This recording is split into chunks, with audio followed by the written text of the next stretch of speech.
Preacher here. It's a day in the life of a biker. Man, it feels great to get out in the wind, to ride. I'm getting ready to go to a meeting. I'm going to see my club brothers, and it's the first one of the year. And this is my first ride other than to work this year, because New Year's started, and it started off with COVID.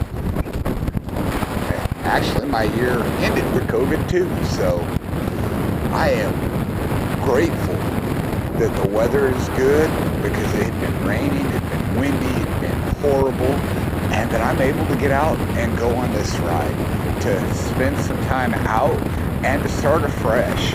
And it's always important to start fresh, especially New Year's. You know, everybody makes a New Year's resolution. Everybody never holds to them. They're always gonna go on a diet or work out or something like that. But you know, that's okay.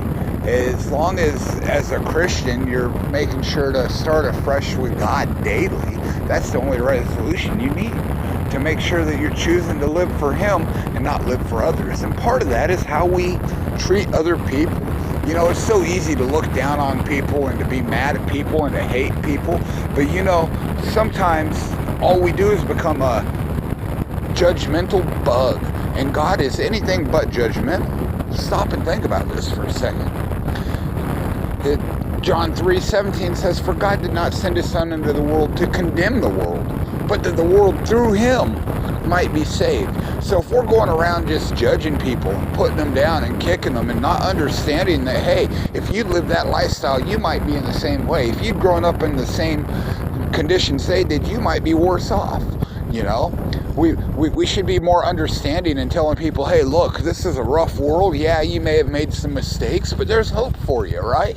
So I like to go look at Matthew chapter 7, starting at verse 1. It says, "Judge not, that you be not judged.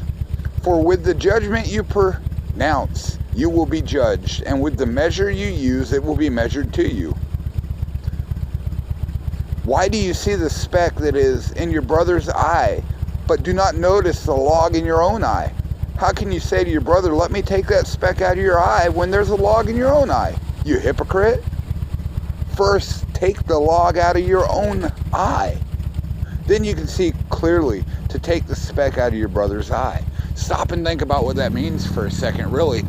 If everybody in the world has a log in their eyes because that speck is big from your point of view when it's your own eyeball. So take care of the stuff in your own life, try to straighten yourself up, and then you can help other people out, right?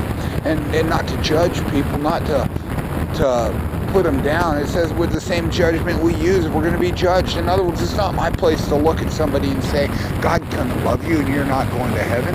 No, because we all sin. We all fall short of God's glory, right? So if we all sin and we all fall short of God's glory, then we need to understand and put our hope in the fact that God made a way for us. Jesus died on the cross for our sins. He rose again in 3 days, and all we have to do is trust Him. He did all the work. He paid our way on Calvary. And if He paid your way, then He paid my way. And so we shouldn't be looking around and judging people. We should be sharing with people the love that God has for us, because that love is for them too. Anyway, keep it shiny side up and be blessed.